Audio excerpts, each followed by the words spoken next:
31-year-old man who admitted to killing victims in his apartment, then dismembering their bodies, may have murdered up to 17 people. A serial killer is on the loose in the Daytona area. Investigators are on the trail of a possible serial killer. A stunning claim from an accused killer awaiting trial in Pennsylvania. And authorities believe they could very well have a serial killer in custody. And they say it may be the work of a serial killer. An accused serial killer.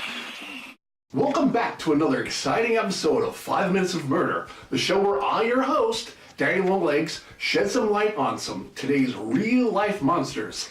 No, I'm not talking about Hillary Clinton. I'm talking about that of the modern-day serial killer. On tonight's segment, we'll be taking a closer look at Rodney Alcala, also known as the dating game killer. That's because of his appearance on the hit TV show, The Dating Game. Rodney, a UCLA graduate, is a convicted rapist, serial killer, sentenced for at least 5 murders, but police estimates suspect him of murdering no less than 130 women and children that may go as high as 150 women and children. Wow. So pop off them flip-flops and get comfy in that beanbag chair as we get into the mechanics of this so-called killing machine. Rodney was born August 23rd, 1943 in San Antonio, Texas.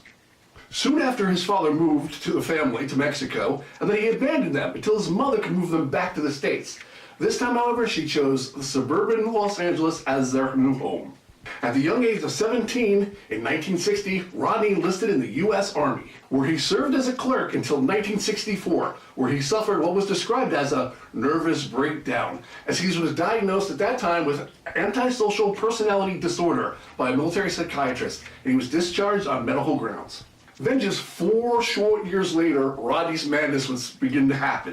In 1968, a motorist in Los Angeles witnessed Rodney luring an 8-year-old girl named Tali Shapiro into his Hollywood apartment. You could tell that she had been raped. There was no breathing. I thought she was dead. We all thought she was dead. So I grabbed a towel and I picked up the edge of the bar and I laid it off to the side. When I kicked in the front door, the other officers came running around to assist me, and the suspect went out the back door. Luckily, the victim, Tali Shapiro, was saved. But the suspect, Rodney Alcala, got away. No one could find him. All kinds of rumors. He'd gone to Mexico, he'd gone to Canada, he'd gone to Europe. But we kept coming up empty. Back then, you know, we didn't have a lot of the forensics you have today. Complicating matters more, it seemed that no one was willing to believe that Rodney could be responsible for such a heinous crime. He was a snake charmer. I went and talked to his professor at UCLA. He says he wouldn't harm a fly. He truly believed that, you know, and a lot of people did. And we went to the FBI, you know, we said this guy is going to commit other crimes. He's not going to stop. So in 1969, the FBI put Rodney Alcala on their most wanted list. We've got to find this guy. We've got to get him off the streets. We've got to bring him to justice.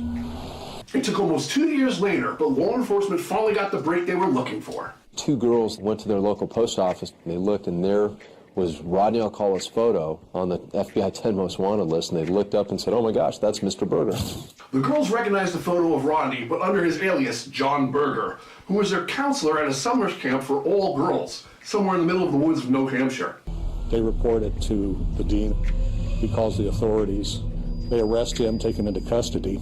I get a phone call from the FBI saying, we've got your man in custody, he's ready to be picked up.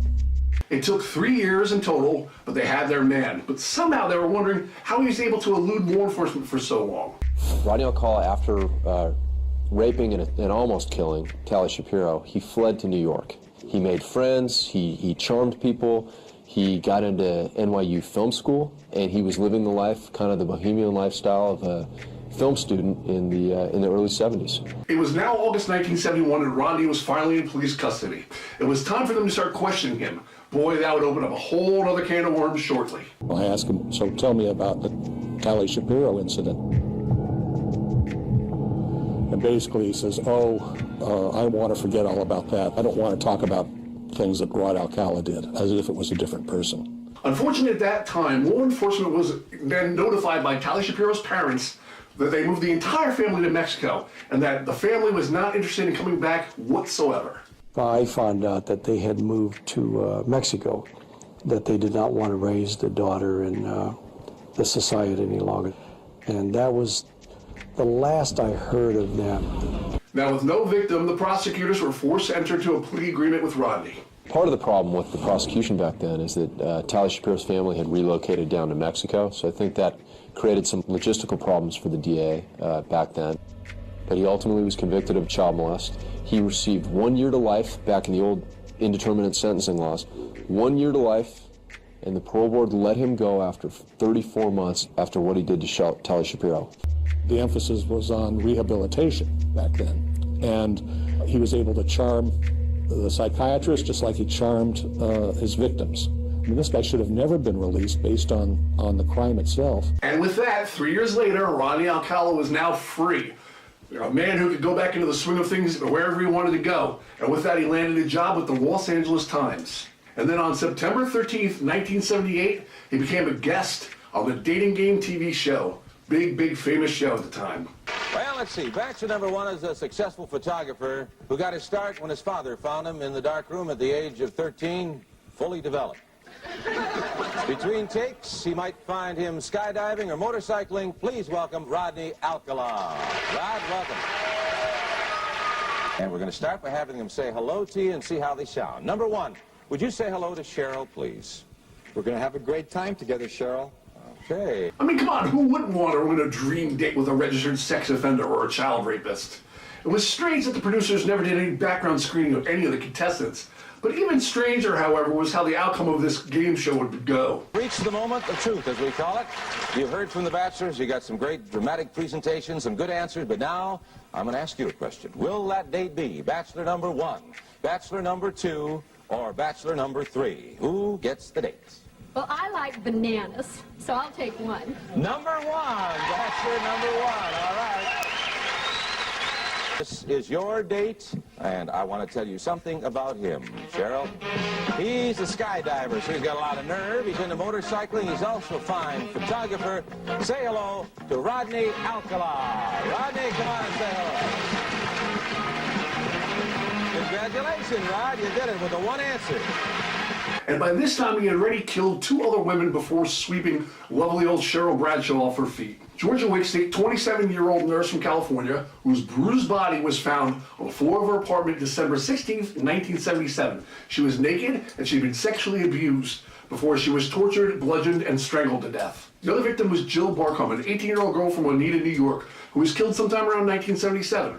Her body was found on a dirt path with her knees and chest positioned naked from the waist down. There were signs of sexual assault, and she'd been strangled and beaten also. There was also 3 bite marks on her right breast. Fortunately for Cheryl, she refused to go out with Rodney because he was too creepy.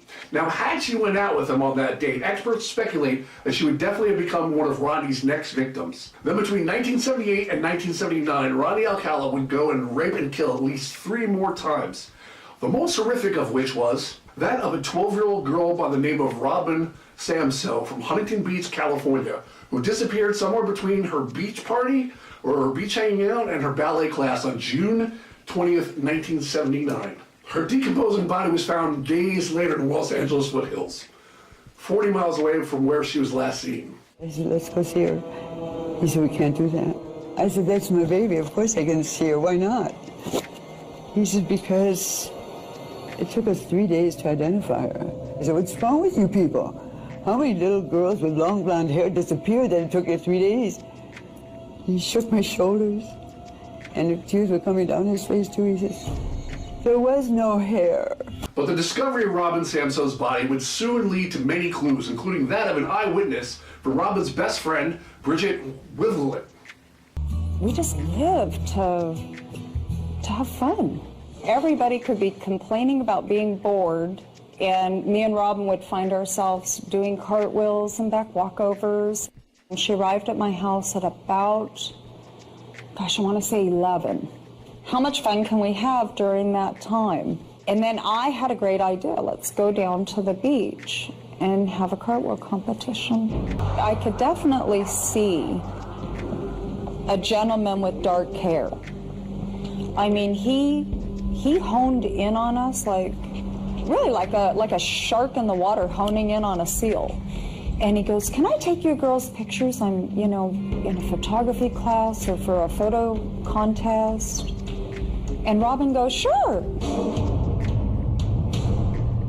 And all of a sudden, out of nowhere, pops up Jackie Young, my neighbor. You know, she goes, Bridget, is everything okay? Are you girls all right? And man, he took that camera, turned his head down, and you could almost see like smoke coming off his dress shoes. He was gone. The intervention from Bridget's neighbor was enough to run Rodney off, but it was only temporary. As soon as he would be back, but now even more focused on the two girls, especially the one. And Robin had thrown her beach towel and everything into her bag, and she's like, well, I'm gonna get going.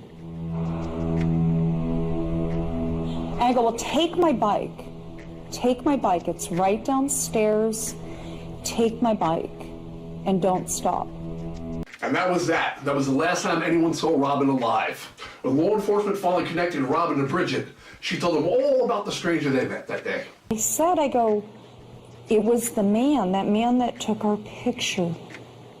I really was the only person that could tell you the exact color of his eyes, the height of his cheekbones, the color of his skin, just every detail. From this, they were able to get a good description and create a composite sketch that detectives began to circulate all over the California area. Now, the pressure was on, and shortly after the sketch was released, someone recognized him, very strange enough, and called in. His parole officer saw that and called the detectives and said, look, there's a guy that used to be on my caseload. You really need to take a look at him. His name is Rodney Alcala. Yes, it was the very same parole officer from the Talia Shapiro case nearly 11 years ago when Rodney left her for dead. She was coming back and haunting him, I think. So now with the name and his address, which he had been registered at his parents' house over in Monterey Park, on July 24th, 1979, Rodney Alcala was finally arrested and charged for the kidnapping, rape, and murder of Robin Samso. During a search of Alcala's mother's house in Monterey Park, police found a rental receipt for a storage locker in Seattle. When he mentions him having a storage locker in Seattle, Washington, that the cops don't know about, he says this. It's a good thing I don't know about this. I'll tell him about it. He says, look, do me a favor. Get the stuff out of there. Get it cleared out. This locker would play a much larger role in things to come. In fact, it proved to be of very great importance to both Rodney as well as to law enforcement. They beat her there, okay? And they get inside, and there's the mother load. Once the law enforcement opened up the storage locker, they were shocked by what they found. Hundreds, if not thousands, of these different images, and there are dozens upon dozens of these young women that in the pictures clearly are in positions of supreme vulnerability. Were these women more of Al-Qaeda's victims? It sure appeared to be the case. But if so, why weren't there more cases and reports of missing persons? And if these were photos, just photos and not souvenirs, why the great lengths to hide them? Regardless, in February 1980, Rodney Alcala was tried, convicted, and sentenced to death for Samso's murder. The verdict was overturned by the California Supreme Court because apparently jurors were never properly informed of his prior sex crimes. Today, in a 5-1 decision, the California State Supreme Court ruled that Rodney Alcala did not receive a fair trial. Then in 1997, after another trial that was virtually identical to the first, he was convicted again and sentenced to death again. Then in 2010, after all sorts of shenanigans, trying to manipulate multiple personalities and use insanity as an excuse, Rodney Alcala was finally sentenced to death in California for all 5 murders. In the end, all of the tricks Rodney Alcala tried to pull backfired, because in the 22 years that his case sort of wandered around through the court system stagnantly, there had been a massive breakthrough in DNA technology, thus leading him to so many other possible victims. Even a self-proclaimed genius like Rodney Alcala couldn't have predicted what kind of breakthrough this would be, and it would actually link him immediately to 3 more cold case murders in the area. DNA technology was very strong as it pointed to one person and one person only, and that was Rodney Alcala. Rodney Alcala now sits rotting in San Quentin prison on death row. He keeps appealing his case as long as he can until he meets the day where he gets to meet his maker. If you would like to write to Rodney Alcala, you can do so by sending a letter to Rodney Alcala, CDC number C18300, San Quentin Prison, San Quentin, California 94974. In April 2010, the Huntington Beach Police Department finally made public at least 120 of Al-Qaeda's photographs in an effort to somehow identify these women to see who they were and if they were murder victims. Shortly after the release of the first batch of photos in lieu of new evidence, law enforcement issued a statement that Rodney Alcala was now under suspicion of not just 5 murders, but somewhere in the area of 130 to 150 murders of women and children. Right at that moment, we realized that not only is Rodney Alcala a vicious murderer in our case, but in fact, he is the serial killer that we always suspected him to be. The more photographs they found, almost 1,000 of them, in Rodney's locker, the more they were determined to find out if these were victims or if these people were still alive. If you wish to see some of the samples of these photos, you can actually do that. Google 120 of Alcala's photographs. And of course, anyone willing to provide any information about any of the people in any of the photos are encouraged to call Detective Patrick Ellis at 714-536-5971. So there you have it, folks. Rodney Alcala, a.k.a. the dating game killer. A real sick, slick son of a bitch who, in my opinion, can't meet the sharp end of a lethal injection needle soon enough. Well, I hope you enjoyed this episode of 5 Minutes of Murder as much as we enjoyed bringing it to you, because you know we like bringing this stuff every single time. Make sure you remember to lock your doors and windows out there, because monsters, well, they're definitely real, and you're never going to know when your 5 minutes are up. Peace.